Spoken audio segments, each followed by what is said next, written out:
Hi పిల్లలు, చిన్ని కథల ఛానల్కి స్వాగతం. ఈరోజు మనం true friends support each other, నిజమైన స్నేహితులు ఎప్పుడూ అండగా ఉంటారు అనే ఒక చిన్ని కథ గురించి తెలుసుకుందాం. హరి, సిరి ఇద్దరు మంచి స్నేహితులు. ఒక చల్లని సూర్యకాంతి మధ్యాహ్నం ఇద్దరూ కలిసి పాఠశాల నుంచి ఇంటికి నడుస్తున్నారు. నవ్వుతూ ఆటపాటలతో ఆనందంగా గడుపుతున్నారు. అప్పుడు ఆకాశం నల్లటి మేఘాలతో కప్పుకుంది. గాలులు బలంగా వీయసాగాయి. భారీ వర్షం మొదలైంది. హరి భయపడ్డాడు, కానీ సిరి మాత్రం ధైర్యంగా నిలబడింది. హరి భయంతో అన్నాడు, ఇప్పుడు ఏం చేద్దాం, ఎక్కడికి పోదాం?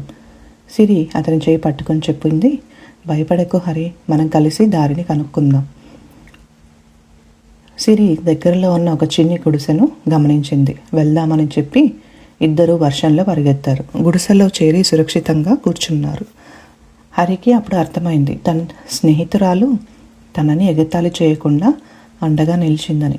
వర్షం ఆగిన తర్వాత ఆకాశంలో అందమైన ఇంద్రధనస్సు కనపడింది. హరి చిరునవ్వుతో అన్నాడు, సిరి, నువ్వు ధైర్యంగా ఉన్నావు. నాకు భయం వేసినప్పుడు నువ్వు నన్ను నిలబెట్టావు. నిన్ను స్నేహితురాలిగా కలవడం నా అదృష్టం. ఇద్దరూ నవ్వుకున్నారు.